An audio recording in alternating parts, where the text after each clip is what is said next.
this is certainly one of those massive topics that can feel overwhelming. If we look historically, the way in which the world has progressed, in which the world of work has changed, I don't think any person listening to this podcast or anywhere out there will argue that the world is getting increasingly complex.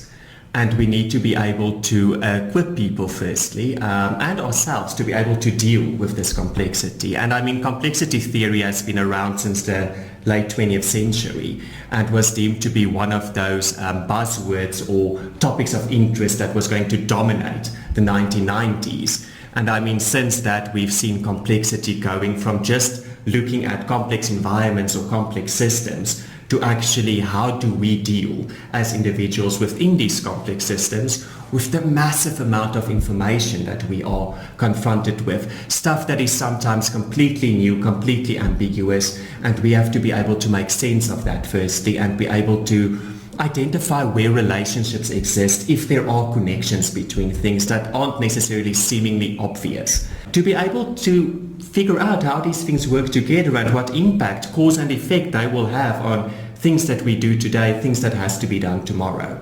So I think it's one of those topics that it would be critical for every person or every organization to consider embedding in the way that they work with talent, in the way that they work with the development of their people, because all evidence shows that the world is just becoming more and more complex, and just all of the changes that happens. You mentioned earlier that complexity is something that can be influenced a lot.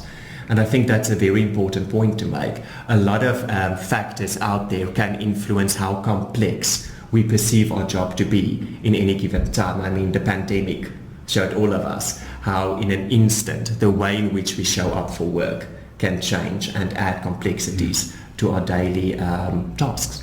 Well, Cobi, just reflecting on these three important things characteristically about this phenomenon that we need to discuss, and to a certain extent, maybe it's not that things are, perhaps challenging the idea that things are getting more complex. Maybe things have always been complex. We're just starting to unravel, how nature and our interaction with it and our influence on it is playing out. But three important things that I think you mentioned that needs to be taken into consideration is the fact that we're working with novelty. You said something that's new, that you haven't encountered before. You mentioned that things are interconnected and that there's several pieces and it's interrelationship that you have to take into consideration. Absolutely. And then the solution, like you said, to it isn't upfront. It's not easy to immediately infer what the right course of action would be when you confront this phenomenon of complexity. Or the impact of that decision, yes. I would like to make the argument, and Cobi, tell me if you agree or not, that when we speak about complexity here, it's something external to the individual, and we're interested in how they deal with the three mentioned characteristics that we referred to earlier. Yeah, no, absolutely. And I think everybody is in a point in their lives where you realize, which speaks to your whole idea of, we're only just now realizing how complex things have always been, but realizing that we are confronted with a massive amount of information on a daily basis.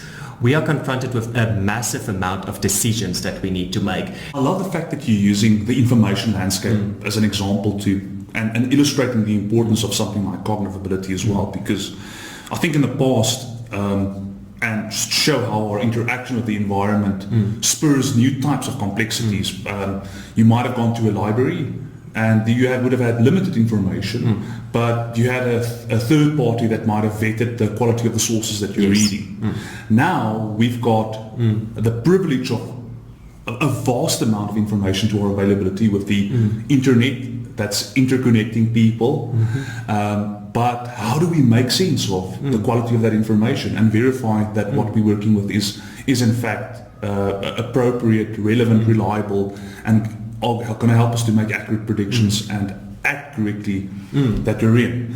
And I mean, now more than ever, that horsepower, that cognitive ability, that ability to critically evaluate information is especially important. So, taking complexity as a point of departure, is it correct in saying, and I'm referring here back perhaps in the early 1990s to the work of Hunter that they've did, where they've taken, they didn't say that they measured complexity, but complexity was almost like a moderated variable between cognitive ability en route to perform on your job. And what that implies is that the more complex your job is, the more it's going to count in your favor if you can process information effectively and perform in those particular jobs. Absolutely. If we think of performance and the measurement of performance, and I mean this can differ from company to company, but inherently it is how well you can make decisions that will benefit an organization.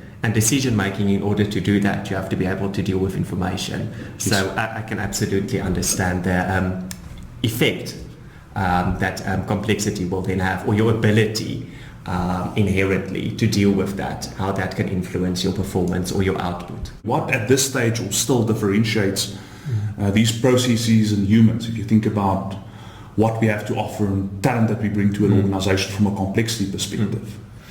Yeah, I think here we need to move away from just the concept of dealing with complex information for a minute, because certainly there are processes or jobs that can be automated, and we know that there is the moral dilemma at this stage in the world of what do we automate and what don't we, in terms of are we going to cause a loss of employment for massive amounts of people. And I think we can't exclude the third world country context that we as South Africa are in, because I think a lot of the automation or the technological advances might not necessarily be something that can be implemented within our context immediately, because we have a lot of unemployment, we have a lot of people in your blue collar type of positions, in types of roles that, if we think manufacturing, if we think construction, a lot of things that could potentially be automated. General client services, not having to go to a counter to speak to somebody anymore, but speaking to a bot on a website. A lot of those things are being automated, and I think we run the risk of creating even more unemployment if we do that, and that's a moral dilemma. That's probably a different podcast and a different topic all in all together. But if we think about dealing with complexity, yes, computers can certainly sift through a lot more information than humans can in a given amount of time.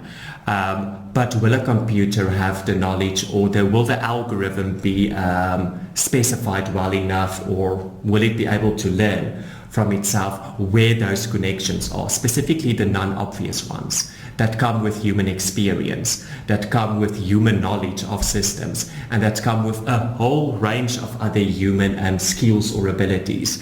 Because measuring complexity in and of itself is very broad. It's very overwhelming. It's very, can you? Where if we break down the fact that to be able to deal with complexity, a person needs a set of skills, then we can start hypothesizing that, well, I can measure cognitive ability. I can measure a person's, let's say, resilience, because people will have to deal with setbacks. Maybe the decision that they make is not the correct one. They get some feedback on that, or some or other consequence for the organization. So you need to have some measure of resilience. You need to have some measure of openness, a willingness to learn, a willingness to unlearn even, to be able to deal with all of this information. And these are things, if we think about emotional intelligence, personality, cognitive ability, where measures do exist. But it is about how we put this together to provide an image of how well a person will be able to deal with complexity.